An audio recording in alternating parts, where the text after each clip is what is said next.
down. Yeah. He has. Yeah, mine was out when I got there. Don't forget the dog tags today. There's a thing here called Rose Coombs Walk. She's an interesting character. She's really the lady, I wouldn't say just here by herself, but she's a lady that makes the battlefields interesting again. There have been Second World War, we then have the Vietnam, Korean War, Vietnam. Really, you've got the kind of the vilification of the soldier. Nobody was coming to the First World War battlefields. If anybody was coming to the battlefields, they were going to Normandy. And these battlefields were really dying. There was no tourism here, there was very little to see. They weren't particularly looked after.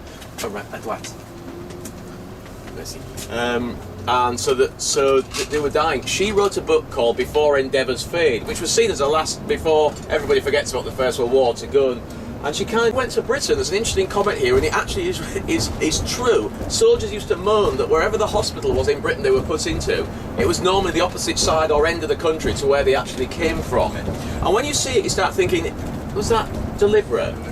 Are associated with that casualty evacuation. Because what happened, of course, guys were dying en route. They didn't get beyond certain points. And the route that you took was actually, obviously, walking, if you could walk, straight. The concept. No, the concept, no. It's just such a clever concept. And then for a bloke to think, oh, I'll put a hedge behind it because I don't like the back of it. You once see it in a road in the middle of France. And it's like going to a customs post. It's just set up in the middle of France. Because what they do is, and it's deliberate. This one was badly damaged.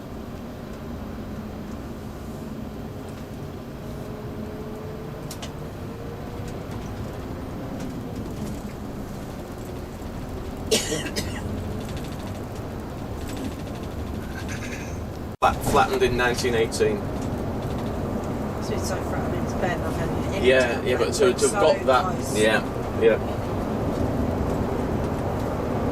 Learning their traditional language, because their names are very Flemish, but they're French.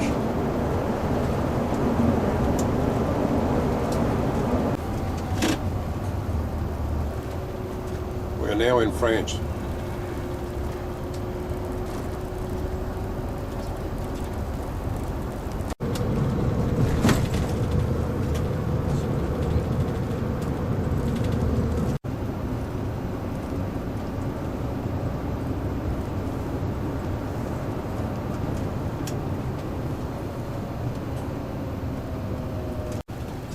And what town's this?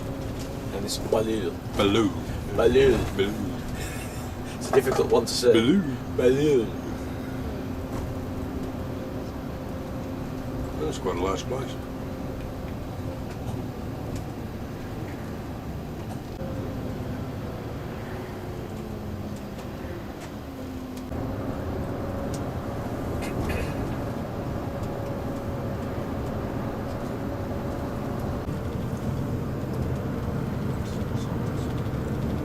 Thank you, whoever spotted that one.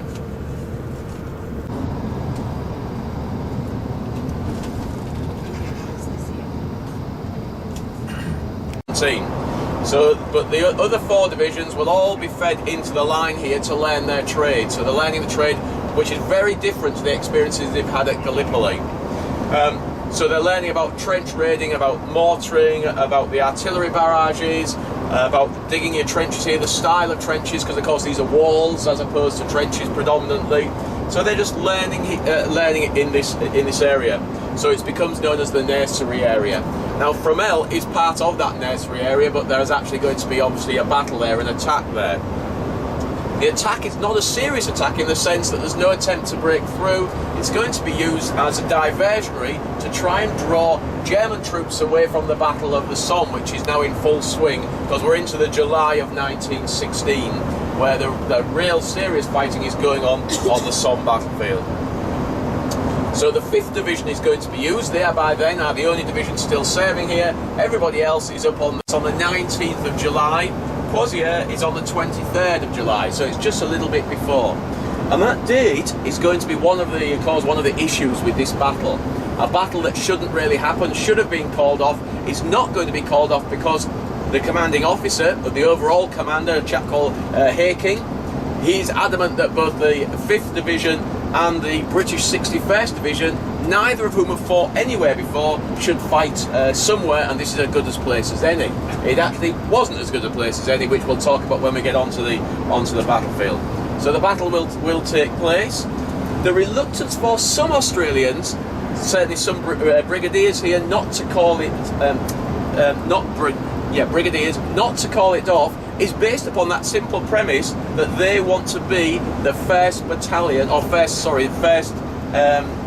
division to fight in France, because nobody's fought yet, and so there is a where there should be a real kind of groundswell of we don't want to do this, we shouldn't be doing this, it doesn't make sense.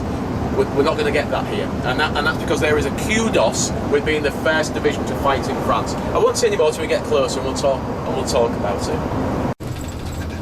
Now I know where this cemetery is. I'm just not quite sure where we're going to park.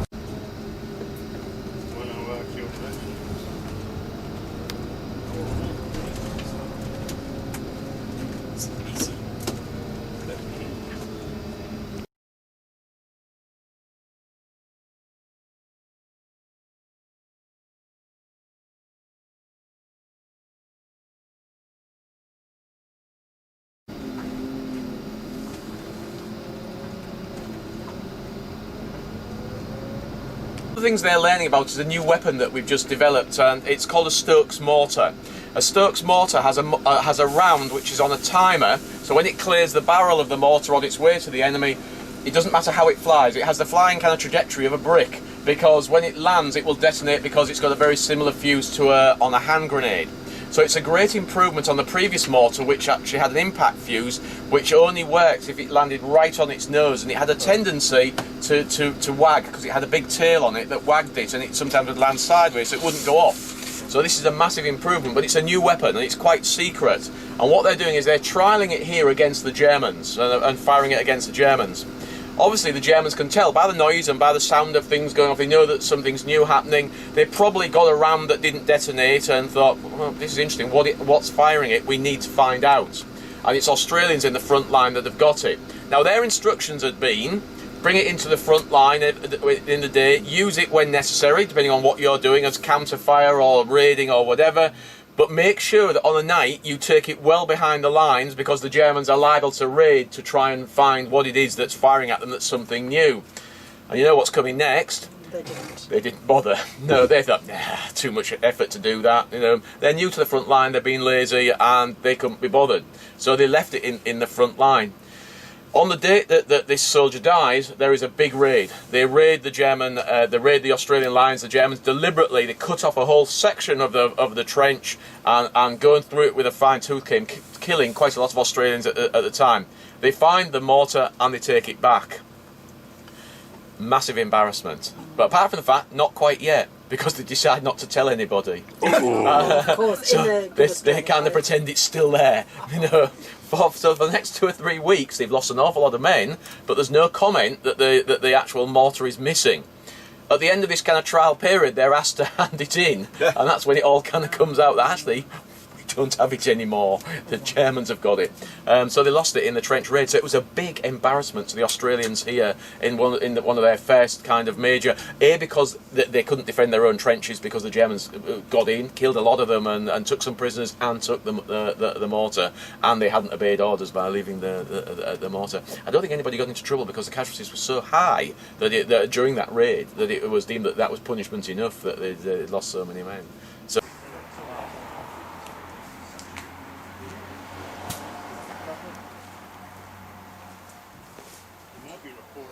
Used for the next time.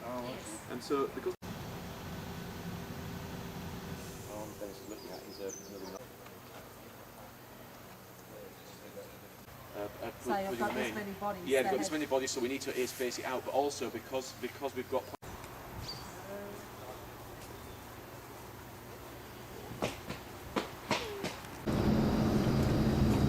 why it's always confusing is when straight after this, because they're going to be moved across to Villers-Bretonneux, and at Villers-Bretonneux they start to work with Americans more than more. It wasn't as successful as it's not very often talked about.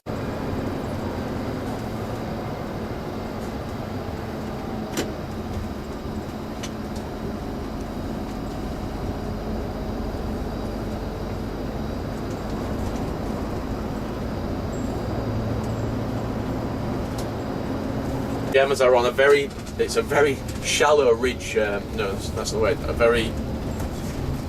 slight. A slight crest, which we're going to drive along when we leave Fromelles. It's called the Aubers Ridge, and we will actually drive along the Aubers Ridge. And when you're on it, you get a bit more of a feeling that there is an element of height, but that height, few houses as there still are, and also was a chap called Pompey Elliott was running towards the trees over there on the left. I'm going to point it out a lot clearer when we actually see them at the same location.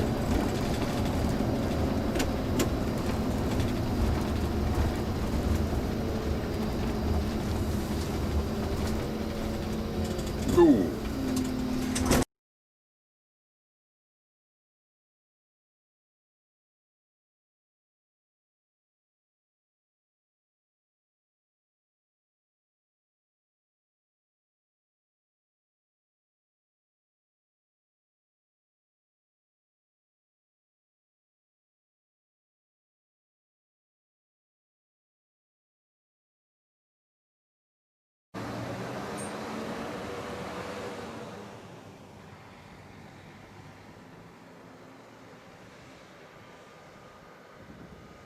He likes deep water. We were in. Yeah. Is it all English and Australian? Oh, it's supposed to. Yeah. There's quite a few stories to tell here, so I'll kind of start on one subject and I may drift off and come back again. So first of all, we'll just talk about the cemetery where we are before we go any further. So this is a cemetery called VC Corner Cemetery. So the question that I'm always asked is, who won the VC here? Nobody. This is irony. If you go down there, mate, you're liable to get the VC. So that's what it's about. It's about it being a dangerous spot on the line anyway. And in fact, it gets this name even before the Australians come here, because the British fought here in what's called the Battle of Aubers Ridge in 1915. And the Aubers Ridge is quite difficult to see, but the church is actually built on the ridge because of the number of trees that we have here, because that corn is quite high now. We'll get an idea of where the ridge is when we go up there, because also Pheasant Wood Cemetery is on the ridge as well, so we're going to go up onto the ridge. So this is VC Corner Cemetery. The Australian line is just running on the far side. The German line is actually where the flags are. So one of the reasons why I stop here and make us walk, because effectively when we walk towards the flags, we are walking the attack route of the Australian soldiers. They had to get from here to the flags. That is no man's land. So we're right on the battlefield. This cemetery here was created after the war, and it is a cemetery. You look, and there's obviously blatantly something missing from this cemetery, and that is headstones. There are 410 Australians buried here. They're not buried in mass graves, because when you look, you do get the impression that they're in mass graves, because you've got these two the crosses in the ground. They're not. They're in the normal rows going backwards and forwards, buried as you would normally see a normal cemetery. It was just thought, and I think quite rightly, what is the point of putting up 410 headstones that say an unknown Australian soldier? And I think quite rightly. Because of that very reason, because they're burying 410 here, they also then decided that this would be a good location for putting up the memorial to the missing. So that all of the missing are now named on that back wall, including the 410 here. So you know that the 410 names, we don't know which 410 they are, but their names are on that wall, so they're close to their names. Unbelievably difficult. And one of the reasons why it's unbelievably difficult is because out there was a position called the Sugarloaf. So if this is no man's land, you've got to get across there. So I'll just have to go on to the battle. It's a good question. I'll have to start a little bit about the battle itself. We get across, and I'm going to come back to this, we get across successfully in this sector and get into the German lines over there. We now know exactly where all this happened, and I'm going to explain how we know so accurately. But we get across, we take this section here, but we get stuck. So all the Australian soldiers who managed, luckily, to get across no man's land, and there's considerable numbers that do not, but those that did are stuck in the German trenches, and they're stuck by what's called enfilading fire, coming from a position over there called the Sugarloaf. That position has to be taken, but the people that were attacking it originally were the British, the 61st Division. The 61st Division is now completely not doing anything. Now there's a reason for that, so I have to talk about the battle again. So there's kind of layers that overlap, and so you'll have to remember what I was talking about to get me back to what I was talking about. Australian soldiers are going to attack from here. They're going to be in a trench, remember, but the trench is only about 3 foot deep. You've got a wall that's higher than this, about 6 foot high. They're going to attack. They decide the best method of attacking is to put scaling ladders up here, and then they're going to climb up the scaling ladders onto the top of the wall, jump down, and then spread out attacking across there. there's a major issue with it, of course, is that for a short period they are standing on top of the wall. Yeah, and this is broad daylight, 6:15 in the afternoon, sunny summer's day. Machine guns over there, just mowing them down as they climb on top. But it's an option, and they go across and they spread out, and some, as we know, get into the German trenches. The British thought, that's a bloody stupid idea. We'll go to Plan B. Our Plan B is, so you just have to look along the wall and you get the idea. Our Plan B is we'll cut gaps, like that gap there in the wall. We'll cut gaps where we're going to then get our men ready, and they're going to go out in rushes. So they'll rush out the wall, spread out, and so they cut multiple gaps in their divisional front line. The Germans put multiple machine guns opposite each gap. And for the British, after kind of half an hour of the fighting, they can't get any more men out, because there's another issue. If you've not built scaling ladders and everything, and the dead are piled up in such great height at each gap, that they're trapped in their trenches, they can no longer attack. So it wasn't just the fact that we didn't want to, we physically could no longer get out of the trenches because of the piles of bodies in front of each. So the British, but by mid-morning, the British, mid-battle, so it's actually mid-evening, the British attackers come to a grinding halt. So Sugarloaf out there, firing away kind of thing, and trapping Australian soldiers who are trying to get more people across there, or later on, get everybody back. And they can't, because this fire is coming across. So they dispatch several battalions to go sideways, remembering this is sideways along the battlefield where they can be fired at all the time in the side to go and get them. The guys here are from those groups that went to try and take the Sugarloaf. How do they become unknown?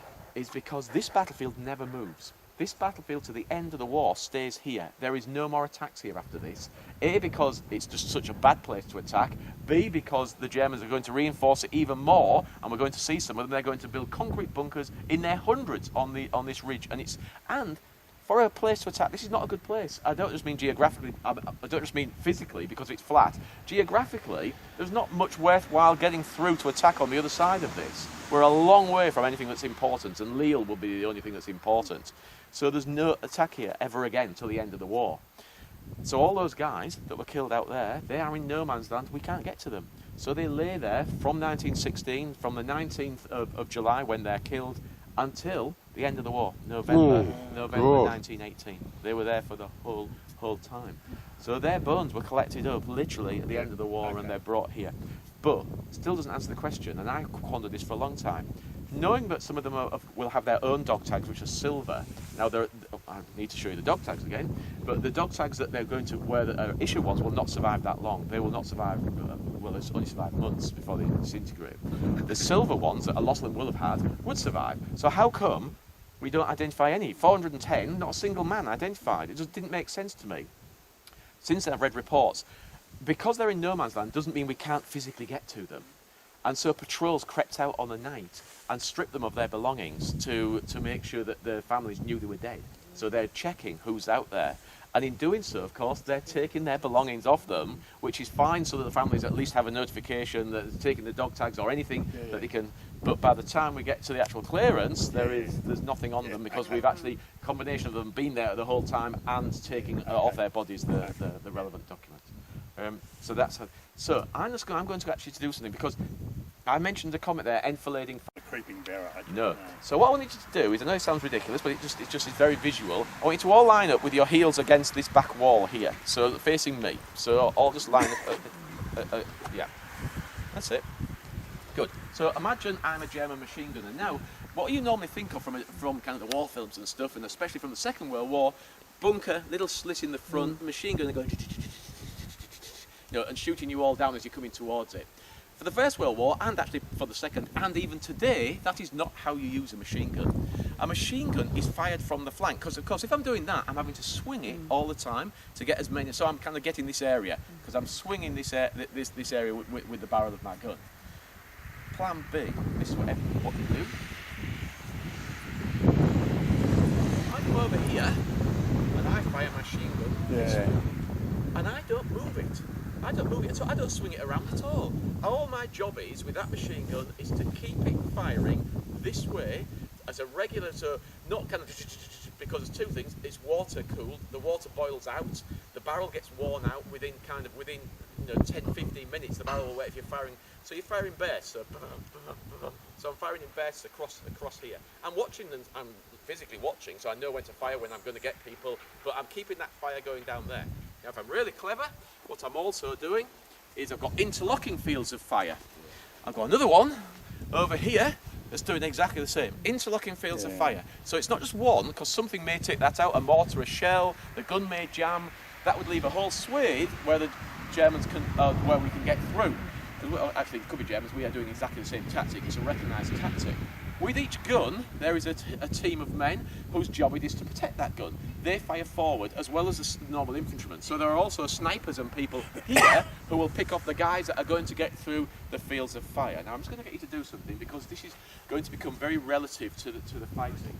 So what I want you all to do is look at me, look at my arm, and walk forward until you think you've walked into where my fire would be coming across.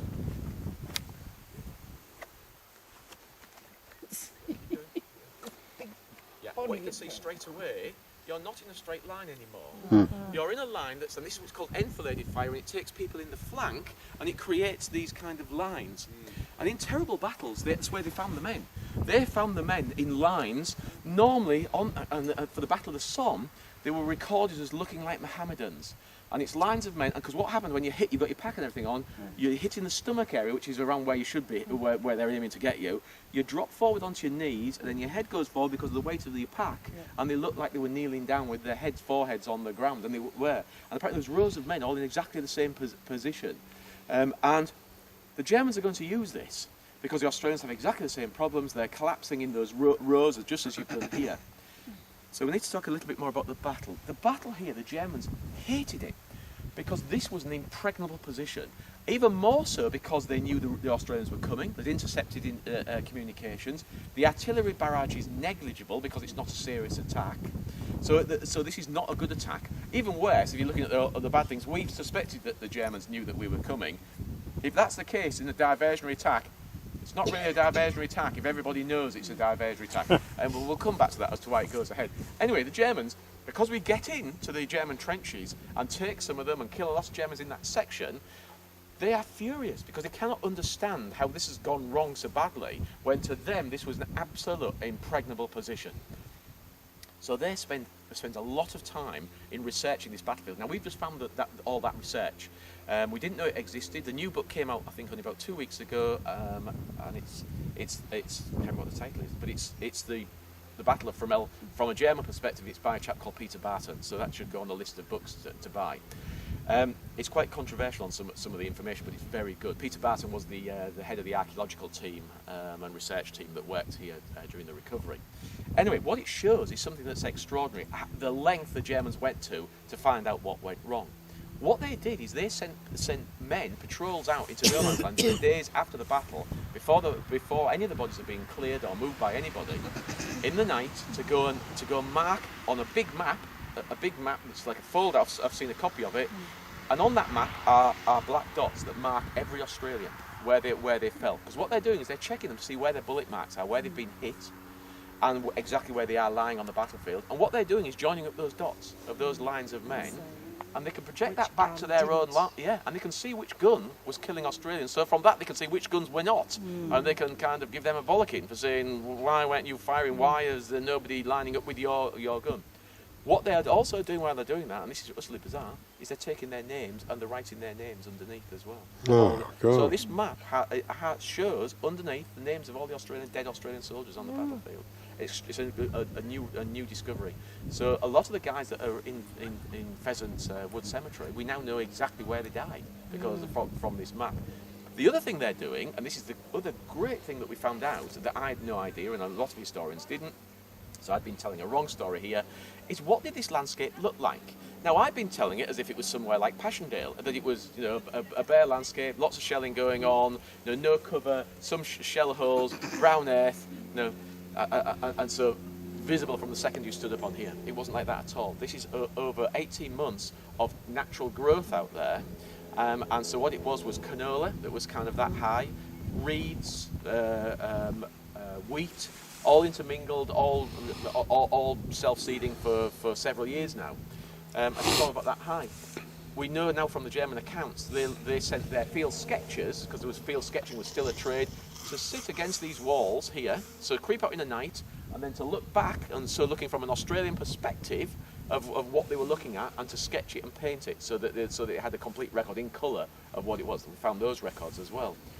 What the Australians did, who got through here, they monkey ran, hands and knees through the crops, and that's how they got through. They were on their hands and knees running through kind of high crops, and they weren't spotted. They weren't spotted until they suddenly burst into the German trenches, and that's how the first waves here were the successful waves. Because as soon as the Germans know, they opened fire and they dropped their guns into the crops and started cutting off the crops and brought down shell fire as well. So after that, it became almost impossible. And the guns from as we now know, that enfilading fire from the Sugarloaf is coming sideways across here and taking out everybody that's trying to get through. But we now know how the first lot got through. It was running on their hands and knees to get across. So we're learning more and more about this battle as it goes on. But enfilading fire, a very important part of defence if fire, and still exists today. The troops attacking now will still get guns firing off to the right or left, protecting their flanks and their frontage from enemies trying to stand up or move forward against them as they attack, and vice versa. So enfilading fire. A little bit about it. So at that, when the whistles went at 6:15, they're climbing out and starting to go across. Lots are going to die in no man's land. Lots are going to be wounded and trapped in no man's land. The fighting is going to go on. It's a 24-hour battle. Where's 24 hours in Australian history? Fighting here, the casualties are so extreme. It's just a complete nightmare. At the end of the day, when it goes quiet, they can hear the moaning or groaning of thousands of men who are stuck in no man's, trying to get back, and they're coming back. And later on in the night, there's going to be a complete withdrawal from the frontline trenches that they've captured, because they know they can't hold them. They know that reinforcements, and there's terrible stories of men who almost made it right the way back, zigzagging shell hole to shell hole, and then got picked off by snipers as they tried to climb over these final walls. Probably one of the most horrific stories. I don't know, there's so many books on Fromelles, you can read so much, but one of the stories that comes up over and over again is the blind Australian here. I don't know if you've heard those stories. Blinded Australian stumbled about in no man's land for 2 days. And the Australians were shouting, trying to get him to come the right way. He was confused, probably massively shell-shocked, and just stumbled about for 2 days. He was seen, eventually the Germans shot him, put him out of his misery really, because he just couldn't figure out which way he was supposed to be going. There's some terrible stories here. I'm just going to tell you it's a story that I learned here, and it's just extraordinary how, I suppose it's about families. I brought a family here, and quite an extended family. So it was a grandson, great-grandson, and great-great-grandson. So right down to some smaller here, and they're here to commemorate their great uncle who had fought here. He'd been mortally wounded, lay out in no man's land for 2 days before he was eventually picked up by guys running out. This is called the Cobbers Memorial. It commemorates Sergeant Fraser, who is one of those that is going out into no man's land and picking up, there's a statue of him, we'll go and have a look, picking up the wounded and getting them back in again. So he's eventually got in. He's going to die 2 months later. So the family here are here to commemorate the battle, and it was in a time when you could actually walk into the fields during the ploughing. We can actually now, we can walk into this field if we wanted to.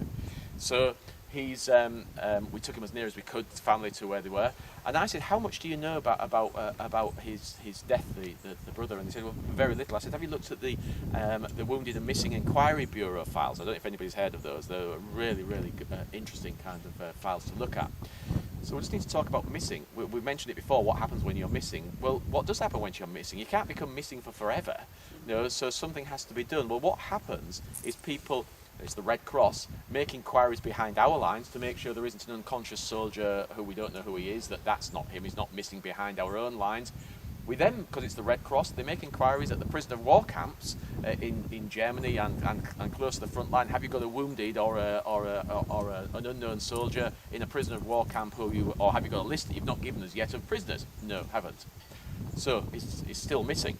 So what do you do then? And this has been done because at some stage it has to be known to be dead. There's a committee sits and they decide whether they're still missing or whether they're dead. So the next thing, and this is the kind of the brightest thing they do, they inquire with their comrades. And those comrades are interviewed. Did you see what happened to Jim? And you get straightforward talking. These are guys who are talking to other military, so they don't look at. So there's none of this. He died instantly, the kind of thing. You get really horrific accounts of the deaths of soldiers. But it's very helpful. So very often for missing soldiers that become missing and then are known to have died, you get more information about them than the guys that were killed outright. So this guy, because he was missing for a couple of days, I wondered if he had a missing inquiries file. Looked into it, and he does. But he's also got there's another file that is the same surname, which was an unusual surname, with a number that's only one digit out. Well, when you get that, you almost know without even kind of doing any further research, it's a brother, because they join together, same surname. I mean, it could possibly be a cousin, but nearly always it's a brother. Join together in the queue, and literally when they doll up the numbers, next bloke behind you gets the next number. So there were two of them, and I thought, well, that's odd, because they haven't mentioned the other brother. So I then looked at both of their files to discover that in the file of the brother who is wounded and will die two months later, is an account of him being wounded with his brother. And he says, we were both hit in the stomach, we both fell into the same shell hole, we lay in that shell hole, and 3 hours later my brother died. And his last words to me were, "Tell father I'm sorry." And then he died. So next morning at breakfast, and of course the brother is going to die 2 months later of his wounds anyway, so neither of them are going to come home. So at breakfast the following morning, I'm sitting at the table, and I said, "Oh, it said some really interesting information in the Inquiries Bureau files." I said, especially about his brother. I look up and it's like, everybody's eating the cereal and they've all stopped. And they said, well, "What do you mean?" And I said, "Well, his brother that died, at the time when he was mortally wounded. We don't know what you're talking about."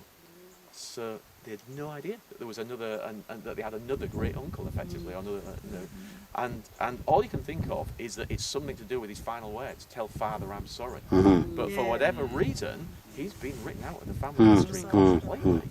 And I would guess, I don't know, but I would guess that this family's father was probably much later in the father's life. He had another son, and by then, the story of losing two brothers had gone because of what this one had done. Had obviously done something. I suspect he joined the army when he wasn't supposed to.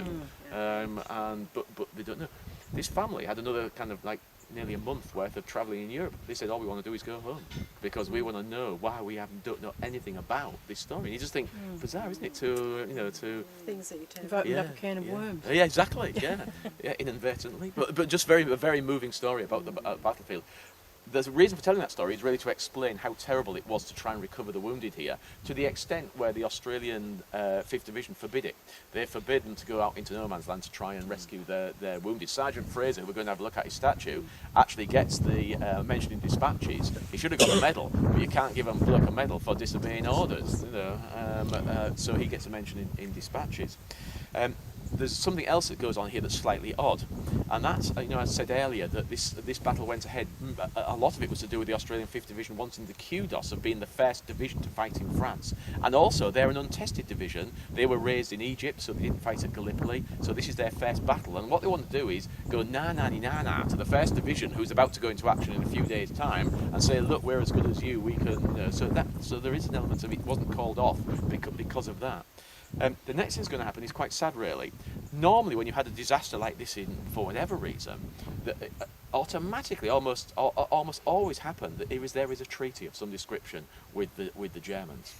And they happened kind of very casually, because what you'd do is, we would be here, keeping an eye out into no man's land, and we'd suddenly see a German stretcher, or a German chap with an armband jumping from shell hole to shell hole.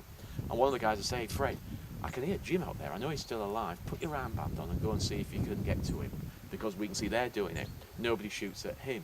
Then we see a German stretch team out, jumping from shell hole to shell hole, so we put one out as well, and nobody shoots at ours. And eventually it develops until you get two officers walking with kind of white hankies on their sticks into the middle of no man's land, saying 3 hours to clear the battlefield, bury a few of the dead, get the wounded in. You don't come any closer than that, and if we see you touching any weaponry, we'll fire at you, and the vice versa. It's forbidden here for that to happen, because the 5th Division doesn't want to be seen to be having a treaty with the Germans, because this is the 1st Division fighting in France. Is this going to be a precursor of what's going to happen in the future? And they don't want that. They want to have a proud fighting record, which doesn't mean having a treaty with the Germans. And so it's actually forbidden. So it doesn't happen. Now, I think they were wrong, because but they wouldn't know that happens up and down the Western Front. You have to remember, they're new to the Western Front. They would be unaware of that. It's not ever written up. It just kind of happens. It's part of humanity, I suppose. In a terrible war, there is an element of humanity, but there's also an element of health. And that's the issue that we're going to get to next. Because that doesn't happen, it means that nearer the German lines, where they normally would have let us get closer, or they would have buried themselves because they could come into the open to bury our own dead even, nothing happens. And the Germans are getting absolutely fly-blown over at that side because of the number of Australian dead who are still lying out in the battlefield. And in the end, they decide they've got to do something about it, which is kind of quite extraordinary in some ways. And what they're going to do is dig mass graves up near the church there on the ridge. They're going to even build a light railway line down onto the battlefield, and they're going to load up the Australian dead onto this light railway line, which is just lines with people pushing trucks. There isn't a train, but it just makes it easier than carrying them. And they're going to push them all the way up the hill, and they're going to bury them themselves in this mass grave.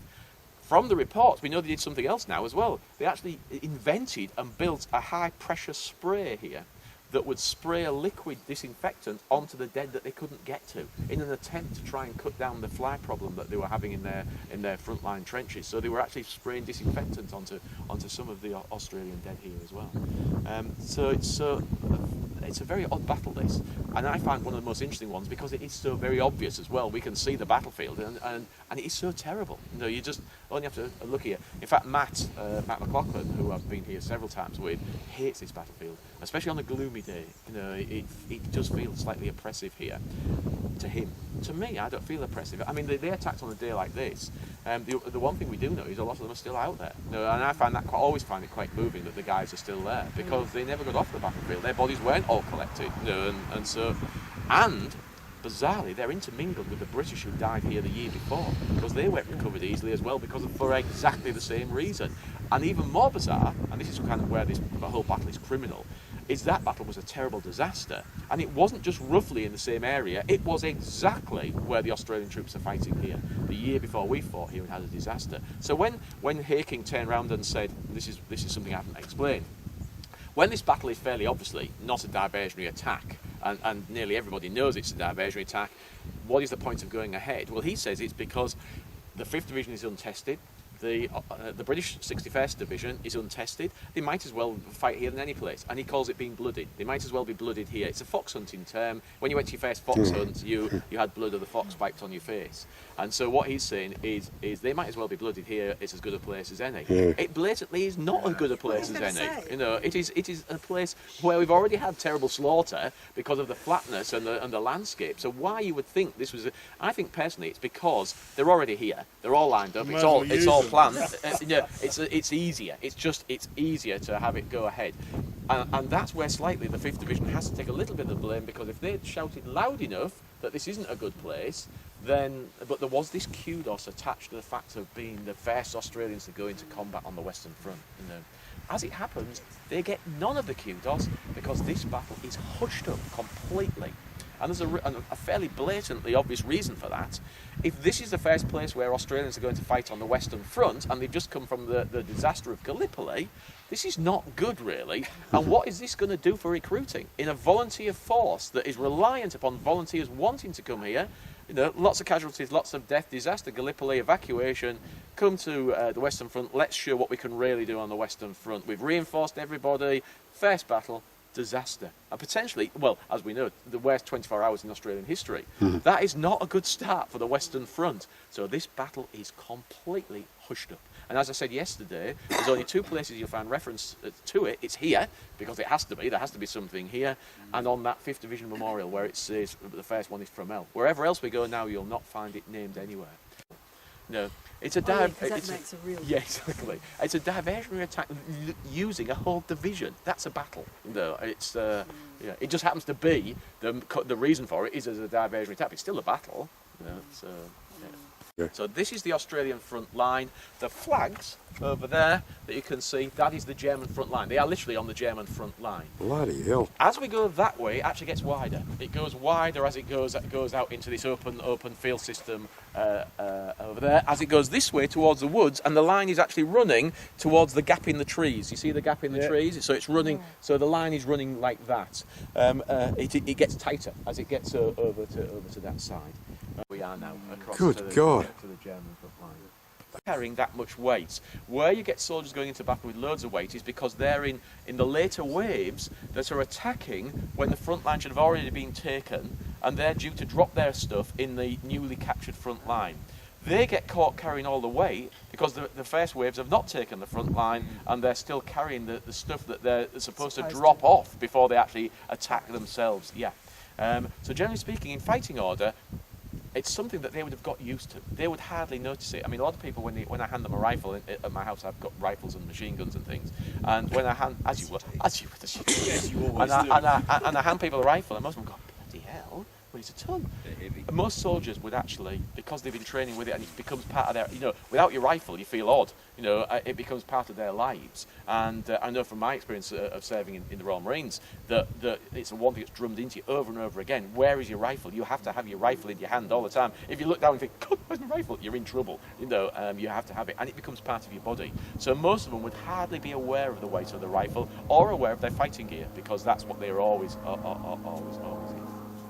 Damn it, where the tree is. You see there's a lone tree in the middle of this field. I think somebody's planted it on purpose to help you kind of spot it. But it's a little bit in front of that, but basically it's around about there. Now it's not... and I make them stand up and pretend they're just about to climb over the wall. And it's actually, the wall there is quite helpful for the fact that there's an ongoing commitment to keeping everything nice and neat. They've also repointed all of this. It was getting a bit knocked about. Recut all the names. And that to me answered a question that I was puzzling about. Because this is all of the 1,299 missing of the Battle of Fromelles. So what's got to come off here?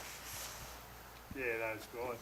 Yeah, the ones that were found in the mass grave have to come off this memorial, because working on the theory, which is well, not a theory, it's the rhetoric of the decision making of the Commonwealth War Graves, was that you can only be named in one location. You're named in your grave, or you're named on the memorial to the missing. Now, I would say they've not kept to that, because do you remember when we went to the Menin Gate and all those lists of names on there? Well, in theory, when they find people, which they still do, that have been identified, those names should come off there. So you should have been able to see patches. Now, our last visit tomorrow, before we head back to Paris, will be to the big memorial to the missing at the Vimy Ridge, and there you can see the patches all over the memorial where people's names were taken off as they were found. But on the Menin Gate, they decided not to do that. They decided it would deface it, so the names they are dually named. So there is a precedent set for dual naming.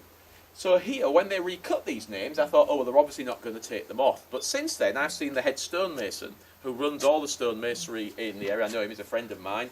And I asked him about here, what they were going to do here. And he said, oh no, they are going to come off. They're going to replace all of the panels here. Now, I'm a bit disappointed in it, really, because you know what I would like to have seen? Just a little asterisk. A little red dot. Yeah. Because it's like historic. It makes it more interesting, And so I don't really. Colonel Norris is the commander of the 53rd Battalion, and they did find him. He was found. There are two brothers over here, the Wilson brothers in the 53rd Battalion. They were also found. Now, the interesting thing is when they find them and they started to identify them by DNA, that's when we realised what part of the battlefield the Germans were clearing. Because until that point, we weren't quite so sure. And there was a belief that the mixture of dead that were being found and put into that mass grave would also be British and Australian. And what became apparent as it went on and on and on was that there were hardly any British in that mass grave at all. As soon as we identify them and know what battalion, we know where that battalion was attacking, and what we realised is that they're actually clearing this bit. It is this bit right in front of the memorial park. It's where we took the German lines, and that makes sense because, of course, a lot of those guys are killed within the German lines, so their bodies are already in German hands and they're moved back. We then clear, or the Germans clear, the bit just in front of their lines, and it's this same spot where we broke into their positions. So that's the area they were clearing, was right in front of us. And there were very few soldiers from anywhere else. It's just this section here that's right in front of us here. But yes, take a picture, because if they're going to do what they say they're going to do, he won't be there for much longer. I just find it odd. Why would you recut all the names if you're going to then? He wouldn't make.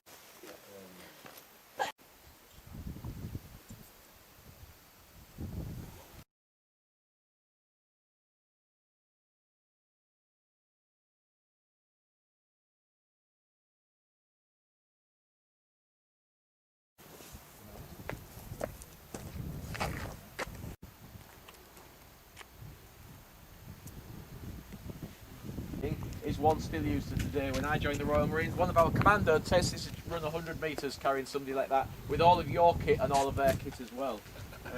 It's not one of my favourite operations, and hence one of the things that causes my back problems to this day. So it's really hard to run with a guy on your back, and especially if you're running across a terrain that's been chained up as well. So most guys walked. I mean, in reality, he's in no man's land doing this. Yeah. And the Germans aren't shooting at him. No, they are. Yeah, they are. They did. Not always, but because there was no treaty, there is always this possibility. I mean, Sergeant Fraser at Bullecourt. He becomes one of the missing of Bullecourt, but if you look at his Red Cross file, again that file created to see what happened to them, one of his comrades says, I know he's dead because I found his arm. So he was hit by a shell. So I didn't finish that story about the missing inquiries files. After that's all happened and somebody comes forward and says that they saw him being killed, all that report goes up to a committee who sit, and this is the Red Cross, this is the military who are sitting, and they basically stamp and say, yeah, killed in action on that date, whichever day they decide. Now, interestingly, that is very important for families. Anybody like to know why it would be important for families at home? Pension. Yes, money. It's money. They are on an interim payment. While that soldier is missing, obviously, if you had an allotment from your husband or your son going home, they can't still pay it because you're missing. So, you might be dead, which you probably are. And something is going to change, you're going to get a pension. So you've got an interim payment. That interim payment is sometimes not enough. And so you can see the letters in their files getting more and more kind of, they're always very polite, but I'd really, really, really like to know that if my son's dead or not. He must be dead because I haven't heard from him for 6 months. He wrote every week. He has got to be dead. Can you please send me the death certificate? That is the most important thing, because without that, they cannot go and claim either a pension, but more importantly, lots of soldiers had private insurance before they life insurance before they went out. That will also not pay out unless you've got a death certificate. So you'll see this kind of, this not panic, but I really, really would kind of like to have that. The World War on the Western Front didn't happen. Didn't happen because they've all been issued with helmets. So when I first saw that, I wrongly always said to people, I said, oh, that is a nod towards Gallipoli, because some of the soldiers who fought here were Gallipoli veterans. They stiffened the 5th Division by putting in Gallipoli veterans into the 5th Division. Wrong. Not enough helmets. This is one of the only, well, not one of, this is the only place during the First World War on the Western Front that Australian soldiers attack without helmets. There weren't enough helmets to go around. All the helmets are up on the Somme battlefield. So it's not a nod towards to Gallipoli, it is reality that he's carrying his slouch hat. They attacked with slouch hats. You can also clearly see on their arms the flashes that denote, we talked about the flashes and how you could tell what battalion the soldier was in by his flash. The shape of it, in this case that oblong, tells you 5th Division. The colour of it tells you which battalion. So I don't know offhand, but you could quickly look it up. I've got in the coach. You could look at which. 1917, where the Germans started to reinforce the front. We're going to make sure that this is well fortified. The other thing to have a look. These dug into the ground here, you would have needed a guy pumping all the time to keep the water out. Interestingly, from that one, that is actually out of harm's way, so it was needed and it was pulled out again, so the back is open. You can see that is actually about the height of the wall. It's below the height of the wall, because what you have to remember is these are being built in the front line. These again are blokes dipping and diving, trying to build things. So I'll just carry on with that talk because it's just another bit of the battle. Bad reconnaissance here. We made really, really bad reconnaissance of the German front lines. I've got a spider's web somewhere on my face. It's driving me nuts. Very bad reconnaissance. What we did here was we looked at the aerial maps and we saw German walls and trenches, and we thought that we were facing trenches. So when those Australian soldiers who bravely got across to no man's land jumped down off the German wall, thinking they were going to be dropping into a trench, they dropped into an open landscape. The Germans had built just walls. There was no back to it, whereas we were still building trenches. There's a big problem with that, is that if you drop down into a trench, you only have to kind of look that way and that way. You don't have to worry about what's over there too much. They dropped into an open landscape. The Germans have positions all over that are firing at them. And one of the most moving pictures of Australian dead during the battle is Australians leaning dead against the wall. And you can see exactly what's happened. They've dropped down and they've been hit immediately because they're just up against the wall. There's nothing in front of them, and they bounce back on the wall and just slide down the wall. And so you see lots of pictures of Australian dead against the back wall. So they discover that when they get there, the next thing that they've got to do is they think, well, we've got to go forward and take the next trench, because on our maps that we've been issued with, it clearly shows that there's another trench. They got to that one to find it's a drainage ditch. It's not a trench at all. And again, it's wrong. It's been wrongly kind of interpreted on the by aerial photography and by spotters trying to spot what is there. So again, it's bad reconnaissance. It's something that we're going to improve all the time. All of these things will improve. This is early on in the war. We're still making really stupid mistakes. About the soldiers really need to know what they're facing when they actually take a trench. They need to know what's there. Two British officers who were seen fighting in this area before they disappeared. It's called Flying Officer Sergeant. I think he's a Sergeant Bramble. It's just commemorated. There's his stone just on the left there. Good.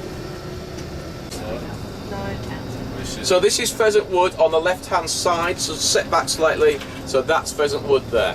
Pheasant Wood is there. Where the bodies were actually found is to the right front of Pheasant Wood. So if you're looking at it now, just go around the corner, up that side. That's where the mass grave was, at the side of the wood over there. So this road that's coming up, if you look straight along that road, into the field beyond, at the end of the road, the green kind of scrubby patch, that's where it was, right here.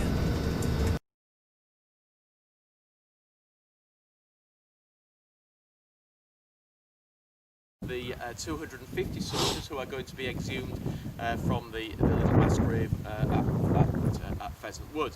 Now at the time they didn't know it was going to be 250, so it just happens. They expected a lot more. Interestingly, so did the Germans, because they built several other burial pits that they didn't use. So they also expected that they would be able to get more. I suspect it was down to the conditions, very difficult to actually recover the bodies. You're not going to risk the lives of your own men to recover the bodies of your enemies dead. So they got in as many as they could, they buried them in the mass grave. Now, I know in some of the Australian press it was kind of reported as if they were just thrown in. No, we know that wasn't the case at all. They were, and you could tell from the exhumations, they were placed in there. And we know that the Germans were actually stripping them of their belongings as well, and actually sending them home, because about 19 of the soldiers that were found, we knew for a fact were in that grave, because their belongings had been put into sandbags, they'd been with their identities, and they'd been sent back via the Red Cross to Australia. So we knew that there were who some of the people were. What became obvious during this exhumation process is the majority were Australian. So what we have here are 4 types of graves. We have the named Australian soldier, and that's been ever increasing. Another 20 this year were identified, so I say it's over 150. So the named Australian soldier, the unknown Australian soldier, the unknown British soldier, of which there are only a few, and then the final one, the unknown soldier, where we don't know whether he's Australian or British. And to be truthful, he's probably Australian, but there was nothing on his body that gave them, no badges that gave you any clues at all. Because all of the named soldiers are completely dependent on people coming forward with examples or samples of DNA, because every single body here has got a DNA profile. So they've all got a profile, but somebody's got to come forward with that DNA so that you can be identified. One of the more interesting things or aspects of this cemetery is, of course, the private inscriptions are new. They are you know, from us, from modern people. So it's interesting to ponder, did they pay 3.5 pence per letter and 3.5 pence per space? I think the answer to that is no. In fact, I know the answer to that is no, they didn't. But what I find quite interesting is there's an odd 1 or 2 here that haven't got inscriptions, so people decided still that they didn't know what to write, and so they decided not to put an inscription on there. Others have very clever inscriptions. Some have the sentiments almost exactly reflecting from the time.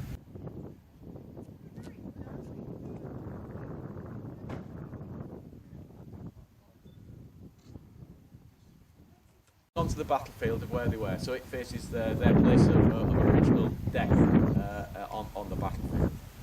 16, but equally you'd often find soldiers with names like that would change them anyway. We're back to that German thing again. You know, we were saying that some soldiers didn't like to fight under their original family names, and Amiens is I suspect is a German name. The sad thing about this, as well as the fact that he's only 16 and 15, is that when you read the headstone carefully, yeah, only son, all sisters that he had. So he's the only boy, 4 sisters. So portion here of soldiers who were buried with no Christian symbol on.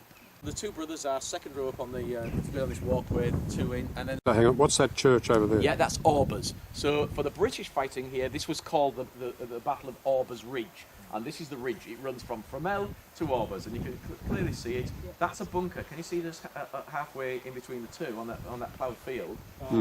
Yeah, well, we're going to drive along that in a minute. The whole ridge, all the way to a place called Amiens, where we're just going to pop in and look at the German cemetery, is absolutely covered with bunkers. I'll stop pointing them out after a while because they're just everywhere. And for every one that you can see, there's another half dozen that you can't. They're just everywhere on this ridge. And that's a fortification done in 1917 when the Germans are saying, right, we've had enough. You're not, we're fortifying this to the extent that you're not coming here.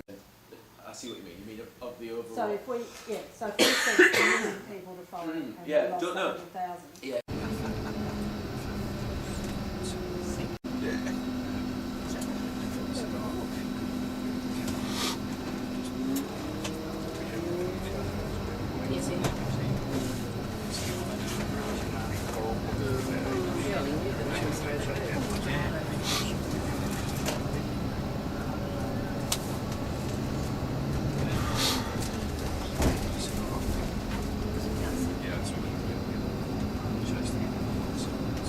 There's corn on the right hand side. What they're also seeing on the right hand side is one of the larger German blockhouses. This is one of two that Hitler is supposed to have been in. I'd take that with a pinch of salt personally, but so the story goes.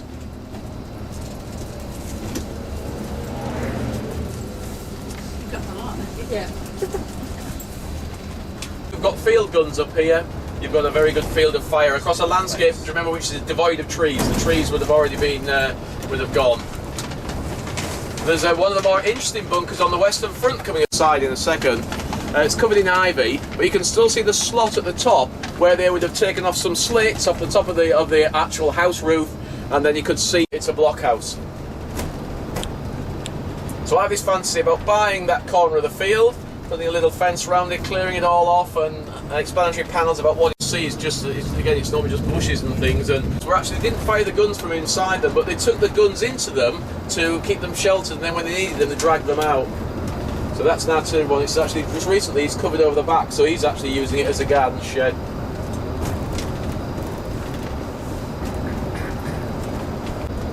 Vimy Ridge on the horizon. You can also see two of the slag heaps. There's more of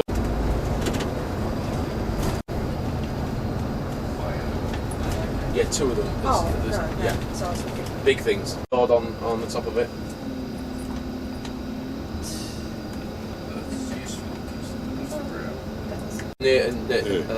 Amiens is the next village.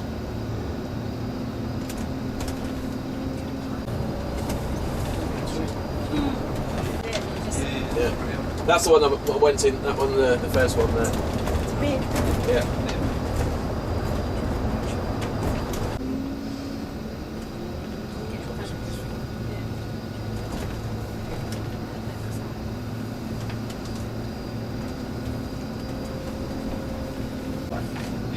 Been there for a few years, I suggest.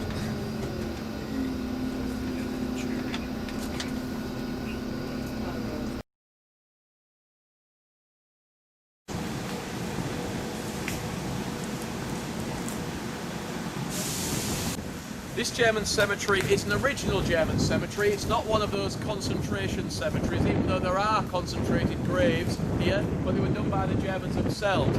The way we know that is because what you can see here is it's actually designed, it's got swirling kind of circles as we come in. When this was first created, this would have been unbelievably beautiful. I've seen pictures of German cemeteries during the war. They have stone headstones, they have sometimes wooden crosses, they have arbors, they have flowers, they have seats, they're beautiful. This one was actually paid for by the cemetery, but we're going to pay you for the land, and we want it alongside your civil cemetery. So why are you doing that when you could have come in and just said, we're having this, we're going to be invaded? It's because they're looking to the future. This is going to be a country that they're going to be here for forever. They're going to take over this country. So you're trying to start off on a good footing. So in some of the cases they lease them. They lease them for 100-year leases. So it's interesting. This one is good.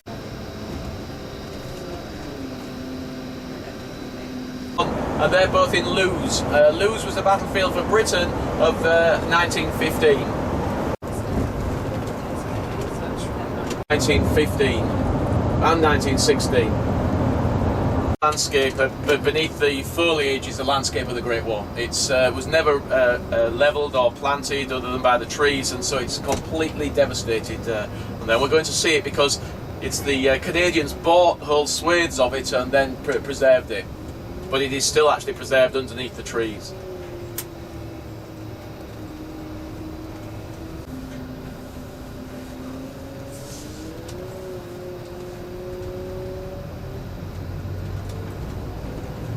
The memorial is doing exactly the same thing that the Australian memorial is doing at Villers-Bretonneux. It's actually commemorating Australians for France, and it commemorates France. Make the perfume here. It's not that place. Oh, okay. Yeah. Looking around, you can tell it doesn't have that feel of somewhere that makes perfume, does it really? So it certainly doesn't have a feel that people can afford to buy it. No, indeed not.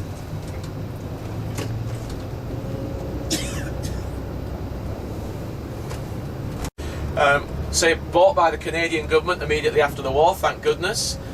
Quite regulated by the Canadian government. To my mind, they're a little officious, but at least it means that it was saved. There's also a section of preserved trenches which we'll just talk about before we get off the coach. So you can look either both right or left. Left-hand side will be the memorial, and we don't get that close to it. You can't drive up to it. On the right-hand side, we're going to see a memorial to the Moroccan troops fighting here pre the arrival of the Canadians onto this ridge. But it's really interesting. It's a big preserved site. I tease Australian school kids here. There are big signs saying danger, kind of beware, keep out, undetonated explosives. What they use to keep the lawns down are sheep. So there are like flocks of sheep wandering about. So I get the coach drivers to slow down. I say to the kids, get your cameras out, kids. I said, read that sign. I said they lose about 3 sheep a day here in detonations. I said one could blow at any minute, and so they're there with their cameras and they're going there. And I tell them I make it up, but keeps them on their toes.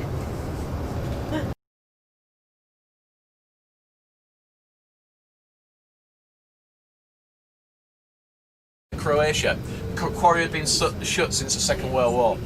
The landscape is starting on the right. Now I prefer to look right personally.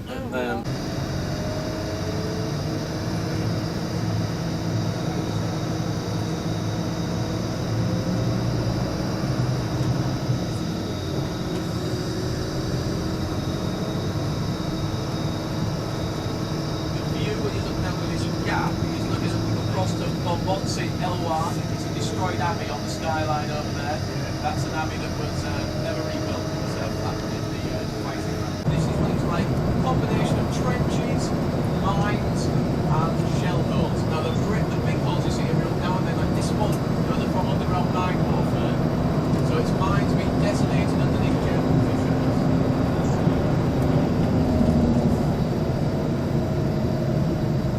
The trees were planted as part of the memorial park.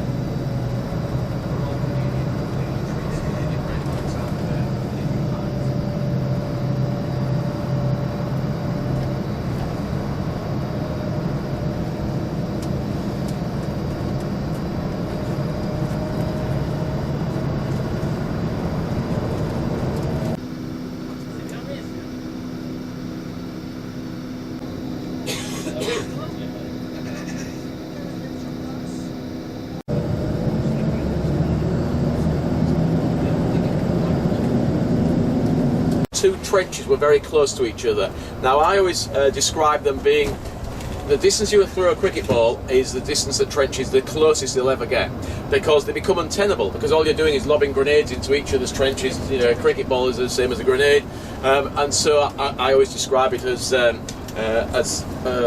that's as close as they never get any closer. But no good. Yeah, too do I. Yeah.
actually survived the fighting of 1918, but it did. Destroyed. But this town was never evacuated. Always had a civilian population, became a popular place for soldiers to come and have their photographs taken. And eventually the Battle of Arras in 1917 in the April and the May will force the Germans far enough away so we'll not be shelled any longer. But up until that point it had always been under shell fire. So not as devastated, 2 big places and very much a Flemish town again. You'll recognise the Flemish architecture. Even though we are now in a region that is now the Artois region. So this is a region called the Artois. The modern department is Pas-de-Calais that we're in. It's called Pas-de-Calais.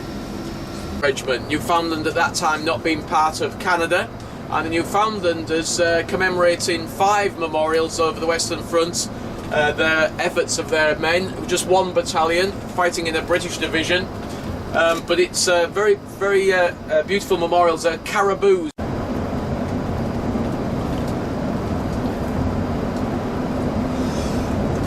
The next village we're going to go through is Vion-Artois, and it's got another of the British memorials to the missing there. So on the far side of the village, on the left-hand side, beautiful memorial, the least visited of all the memorials to the missing on the Western Front.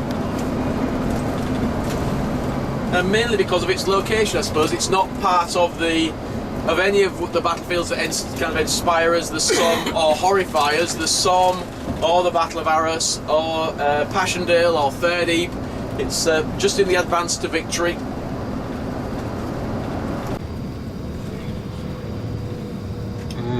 Very nice.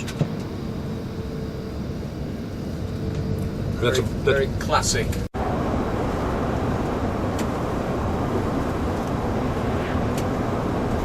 On the left hand side there's tubes for a Livens projector, it's gales, and they're just gate protectors to stop things clonking the gate. Bollards. Yeah, bollards, yeah.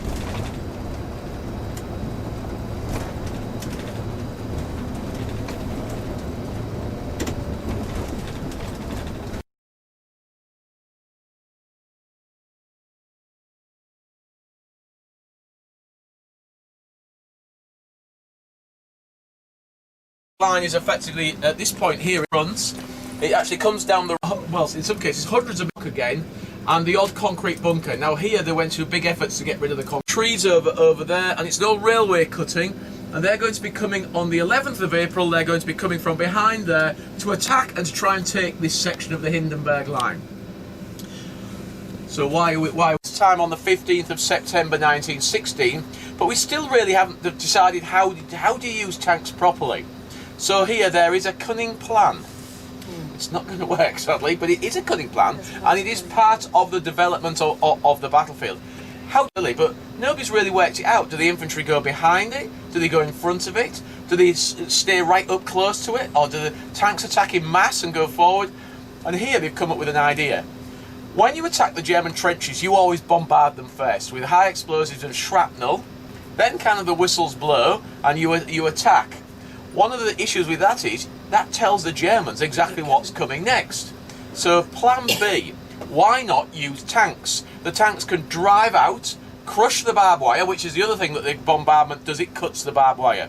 Drive out, crushing the barbed wire, infantry behind, they drive onto the trenches, and a tank, those who've seen a picture of a First World War tank, it's got its guns at the side. They're not on the top like a modern tank. The guns are on the side. Well, they're on the side for a reason. You drive onto a trench, literally, and you stop, and you go like that, and you blast hell out of the trench in both directions. Because what you're doing, it doesn't matter if you don't kill the enemy, you're driving them underground, and then the infantry can get there who are coming behind you.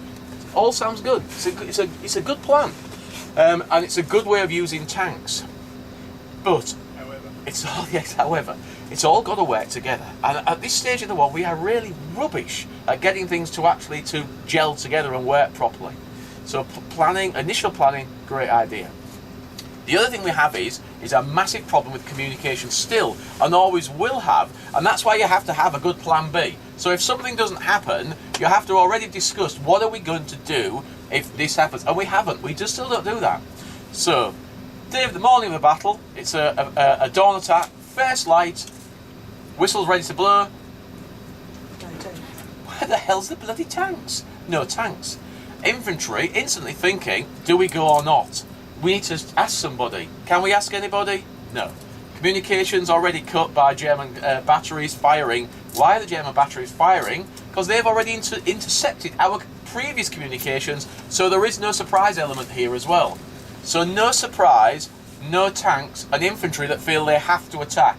Now the other reason why they felt they had to attack is because the day before there'd been a hideous balls up, and if you excuse me using the term, and the British had attacked without the Australians because the Australians decided it wasn't a particularly good time to attack because of the weather conditions, so didn't attack. But again, no communication, so the British attacked and had a nightmare. So this morning, it's the Australians' turn to hesitate about what should go on here. Anyway, eventually they think, well, because of what happened yesterday, we better attack. So that's the worst thing. No artillery support, because we've stopped the artillery. No tanks to support them. Against uncut barbed wire. It gets worse. It's been snowing and there's now a blizzard going on. So the landscape is white. And they are wearing no camouflage clothing, khaki clothing. So you can imagine now, you can see them now standing up as they start to come across here. You can see everyone as they start coming across the landscape. So very easily visible. And yet they successfully break into the German trenches. They get across this land, they get into these positions, and they start breaking in. We're going to have another little issue. The tanks then turn up. Some of them are broken down, and some of them have got lost, and some of them just hadn't calculated the time that it would take to get on a badly kind of torn up landscape to get here. The commanders are panicking in the tanks. They're not quite sure what they're doing. You know, where have the infantry attacked? Have they not attacked? We don't know. They just carry on into them. There's men everywhere. Better shoot them. Australians. So they gun down Australians as well, and they run over the wounded. So it's a complete, utter nightmare. It's a disaster. Such a disaster with the tanks, Australian troops will be loath to work with tanks ever again. And it's going to take Monash in 1918 to take Australian troops behind the lines and to go and play with tanks. They literally went and did joyrides, they made them go in tanks, so they realised that the tank vision is exceedingly limited. The guys can't hear a thing, they're liable to be overcome by fumes anyway from the tanks. The tanks are not good, but they are very helpful when they're there, and by 1918 they're an integral part of the battlefield. Then you've got to learn to work with them. Again, it's one of Monash's, you know, what he was very good at was the training and making sure people knew what they were doing. So back to this battle. Disaster, complete disaster, and yet bravely Australians have fought their way into the lines here. They're holding great sections of the trench here. Same old story, enfilading fire, heavy artillery fire, no reinforcements, no way of getting back, and in this case they surrender. They realise that they just cannot get back, and it's the largest surrender of Australian troops in the whole of the war. 1,170 guys surrendered here because they couldn't get back. Now, we discussed it on the very first day. Surrendering was not done lightly because there were issues with surrendering, as we discussed, and the non-taking of prisoners. Thank goodness, it's because the surrender is so enormous that it's kind of, you can get rid of half a dozen blokes quite easy. You can't get rid of 1,170 quite easily. So they survived. There's no major issues with the capture. In fact, the only thing the Germans do is parade them and photograph them quite extensively behind the lines because they've taken too much. They had no option, so there was no shame in it. There was really no option of what to do without proper tank support or even artillery support. So that's the first battle of Bullecourt, and fairly much a disaster. Second battle couldn't have gone any better, really. Still very high casualties. You're always going to get casualties when you're attacking a pre-positioned, end-place position. They took it here, again, same spot, and they hold it, fine. But the question will be then, why? Because what's going to happen? The Germans are going to kink the Hindenburg line just to go around the bit that they've lost. So it kind of goes, the German lines are always shown in red, so it goes red, red, red, red, red, blue, blue, blue, blue, blue, where our bit now is, where we captured. So the Germans go red, red, red, red, red, kink, red, red, red, red, red, and he goes around the new blue bit. So again, you could think, well, what the hell is that all about? Because it's hard to hang on to as well, because it's now got Germans on kind of three sides of them. So it is, so it's difficult.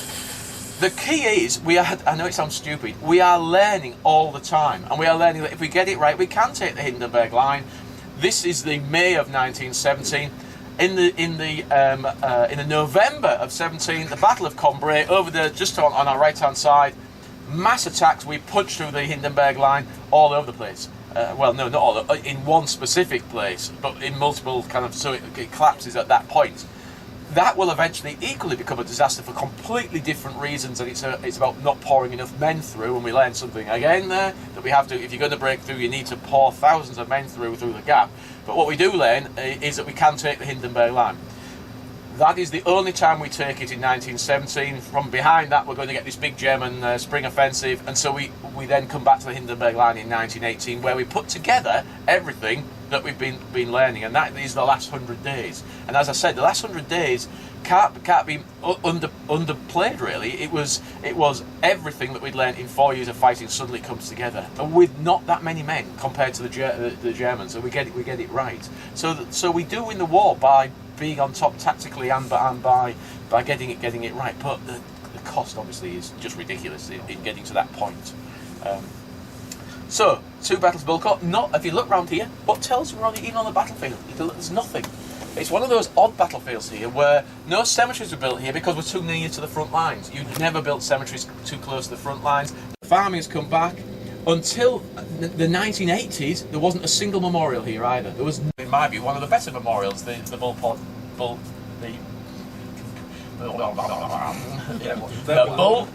digger. So now we're going to have a look at the Bullecourt digger. What's that church steeple up there? That is Bullecourt. That's right Bullecourt. In front of us. Yeah. So that's Bullecourt in front of us. What we can see on his chest, anybody know what that is on his chest? Gas mask? Yeah. So that's, I don't want you answering all the questions, okay?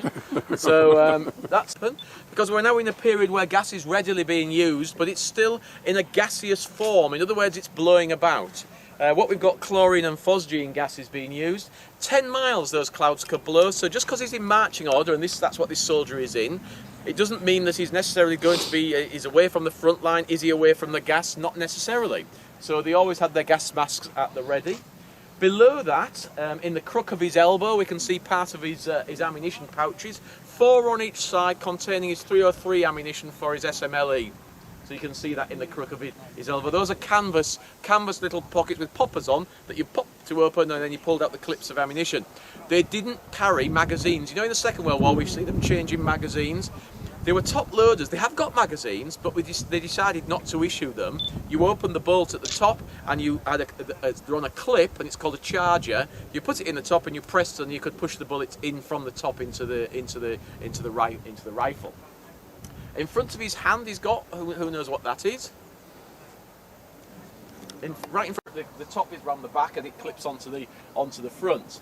So if we move round to this is something, when he goes into fighting order, this is marching order, the small pack will go up onto his back to replace that heavy pack. Remember I said they didn't attack with their heavy packs on. So they put their heavy packs into what's called harbour areas. So just like a field like this, before they go into action, they'll be lined out in rows here. Now some of the most moving photographs I think you see of the war, I just found it really, I find it uncomfortable as other people going through their equipment to start off with, but it's just very moving to see his road small pack, because that's what's going to go onto his back when he goes into action. So it'll be things like a spare pair of pants, a spare pair of socks, jars of pickles, things he'd picked up, things that made your life a little bit more acceptable in the hole in the ground, effectively. So that's in his sandbags. Why the sandbags? Because everywhere where the entrenching tool, absolutely useless they wear the entrenching tools. You never see pictures of soldiers using them at all. They use shovels. The entrenching tool, you had to slide it onto the handle, and it's then like a mattock. So you had to kind of go like that, and you're going like that. Well, if you need to get underground quickly, you need a shovel to start digging. Talk, and also then direct the coach round. Yeah. Just to show the men plenty bodies. Now, the village here is.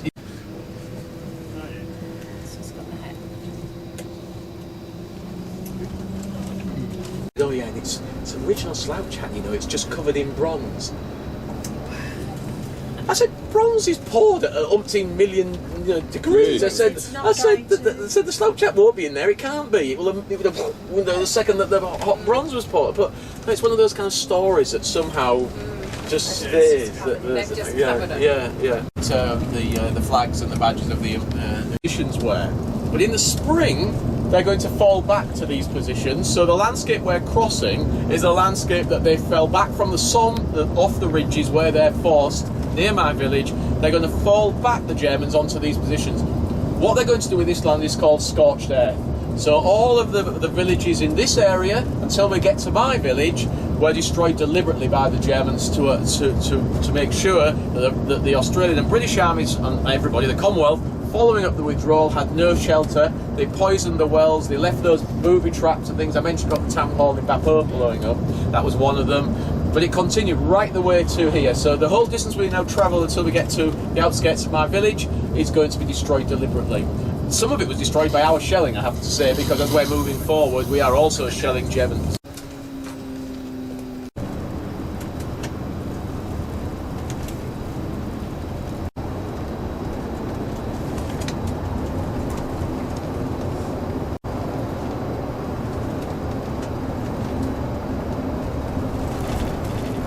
A little bit further on the right-hand side, there's one to the Prime Minister's son because he was killed just fighting on the Somme as well. So Raymond Asquith is commemorated. Skype, so It took us ages to get on, and then we kept losing it. So you had to log in and log in and But the mud here is a different texture. It's a combination of very sticky clay with chalk, and that chalk makes it even stickier. And what they say here is that it built up, and I know from experience of walking the fields, it builds up on your feet until your feet get bigger and bigger. Soldiers actually cut off the bottom of their greatcoats because when they rubbed on the walls of the trench, again, the clay built up. In my East Yorkshire dialect, we know it as clarty, and that means cloying and sticky. It's a cloying and sticky mud that sticks onto your clothing. So I can't tell until we get to the top of it. I think it might be the next one. These ridges are the last ridges that the Germans are going to hold. After that, we're into Australian territory for the winter of 16-17. Now it's the next one. They come in the October of 1916. They move into these positions here.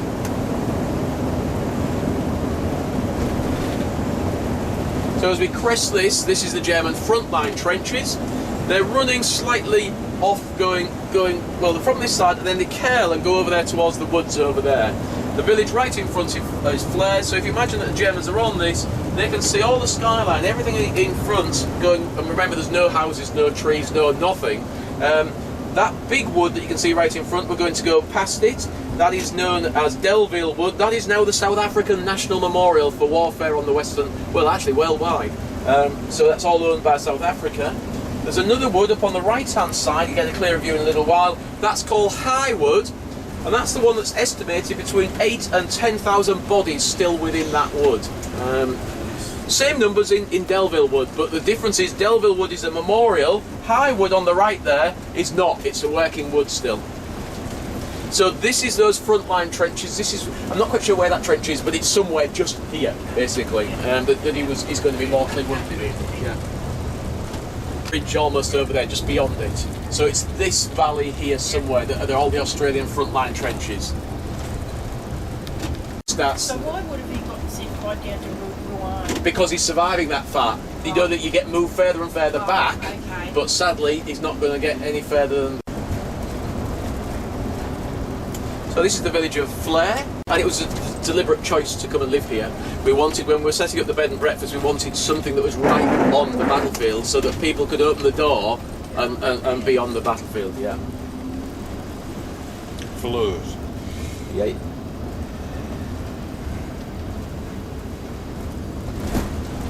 On the left-hand side, just coming up, there's one of only a few depictions of soldiers on the battlefield. There are very few. Obviously, we've just seen the memorial to the digger at Bullecourt. Here, there's a British soldier commemorating the 41st Division. So it's at the end of these trees. It's on the left-hand side. The 40th. Yeah. Got him. Yeah. Yeah. So just over your shoulders there. So is a soldier. Yeah. The second guy. Yeah. Yeah. Oh, that's nice. That place. And in fact, if you're very usual, because the French, that's from the fighting in 1914 where they get pushed off, so there's hardly any memorials commemorating the French fighting here in 14. So this is Delville Wood in front of us, obviously known by the troops as Devil's Wood. Part of an extension of the Neville offensive, and it was actually diversionary to try and draw some of the German troops away. They'd been, to the French, it had been said, this is going to be the best battle you've ever taken. There's going to be no Germans left alive when you attack. It's going to be the heaviest bombardment of the war, blah, blah, blah. They got mowed down in their thousands, and the French army mutinied. in 1917. They said, we're not going home, we didn't throw our guns down and go home, we are not attacking anymore. And after that there was a series of executions, etc., etc., but their offensive spirit is really shot after that, and they are mainly defensive, and the onus is put on us and the Americans in the because the Americans are fighting upon them to kind of continue the push. Interesting comment. The Germans never realised the French army mutinied, and I don't understand that. Nobody really does. It's because there were spies all over, but they didn't ever realise that the French army had mutinied, because they would have attacked. If they'd attacked hard at that point, the French army could have cracked. Started to get into medical services as he crested that ridge, but it was taking nearly 24 hours from the frontline Australian positions to get here because of the weight of mud and the difficulty and the fact that he had to go into trenches, and especially if they were carrying a stretcher. There are stories of Australian soldiers coming up here with no trousers on.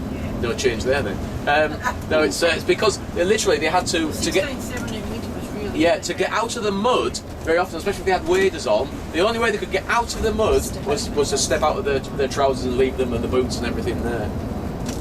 So I'm just going to point out some of the woods here. This is called Bernafay Wood on the left-hand side. Trones Wood even further left. Mametz Wood is over on our right-hand side, and that is Montauban on the crest there. okay. So that's Montauban there. Moving that direction, and everything here is going to be completely destroyed. They say the trackways up this valley to our left-hand side. This valley here on our right is called the Valley of Death, and that's where the artillery were based. But they were so tight together that when the Germans shelled it, which they did regularly, they almost invariably hit something because it was so tight. So it becomes known as the Valley of Death.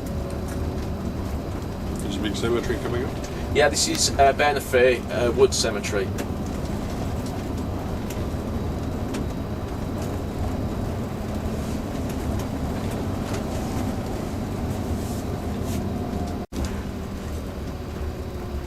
There's a few Australians in here, not that many. It was right on the fighting. Needle Trench was right on the fighting. Yeah, just not quite sure. I need to do a bit more research to know exactly where, but it's somewhere right on that front line. So he will be on the front line there, just in front of the village where we first slowed down. Yeah.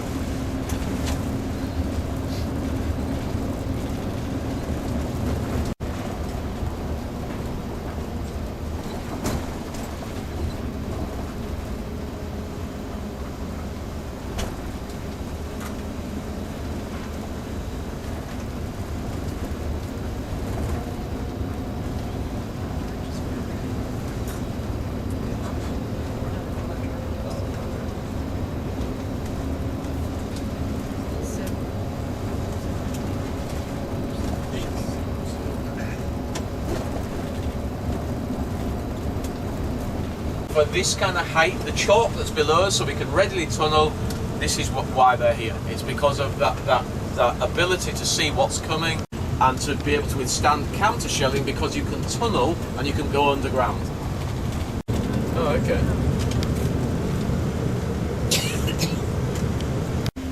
It's called Danzig Alley Cemetery. A lot of the guys killed on the 1st of July, worst day in British military history, are buried in this one. Mametz. Oh, Mametz.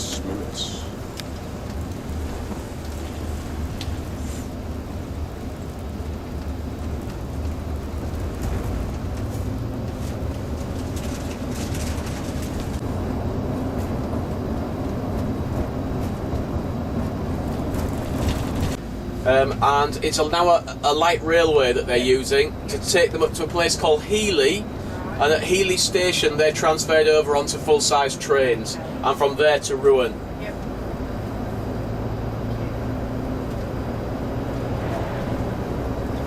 They're coming in the direction we're travelling.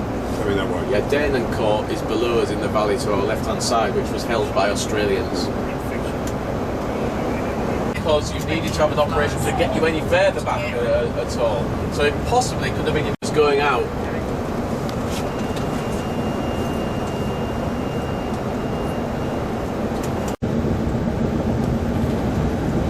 So Healy Station is just on the left in the valley. You can't see the village, but it's just down there.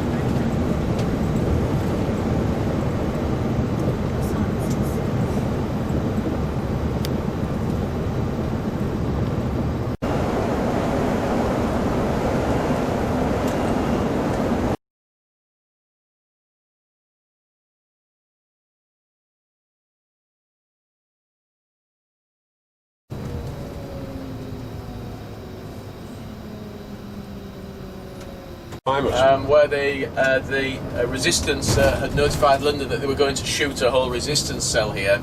They were all being held in the prison, and they realised that they had nothing to lose by trying to free them by a bombing raid. So what they did was one of the first precision bombing raids. They took out the front wall, took a big hole in it, destroyed the barrack room block where the Germans were, took out some of the towers by machine gun fire from the planes, and then bombed the corner of the prison. And in bombing the corner of the prison, they kind of blew all the doors off, basically. So it's that's where some of the crew are buried from some of the mosquitoes that shot down. That was a famous ride, that one. You can see a mark in the brick still where they've done it deliberately, so you can see where the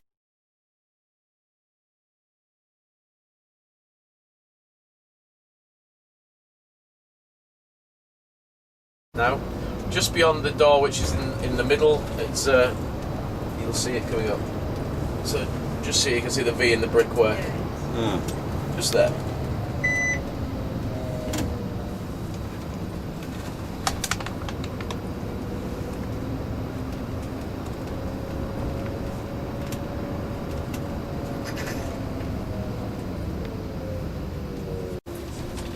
It's a bus. It's bus. Yeah, yes. Voie de bus. Lights are not synchronised with the pedestrian crossings. Yeah, I know. So when you think green light, going right, round the corner, pedestrians all over the place, and and the only way you can tell that is by looking at what they look at, what the pedestrians look at, the little green lights. So just be aware of that if you are driving here, that they're not synced. All of these restaurants, they've got indoor and outdoor, they'll be a bit chilly, but they won't open until 7 o'clock. So good.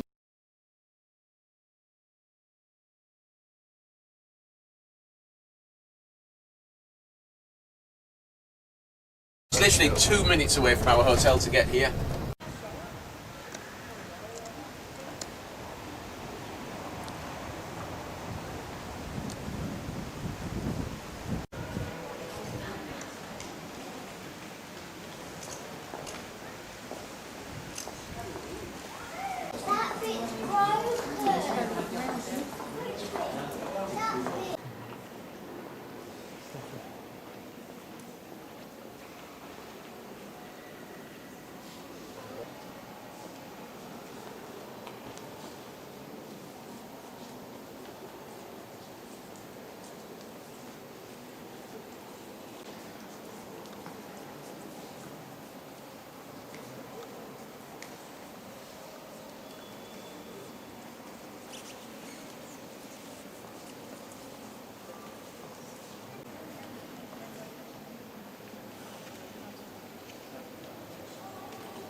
Au centre, reconnaissable entre toutes, la reine du ciel.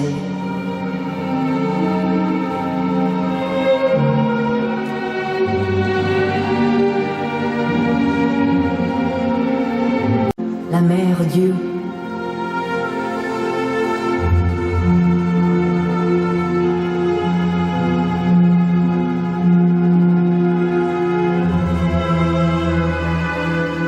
Pour le choix des pigments, on broie les pierres les plus chères, les plus rares.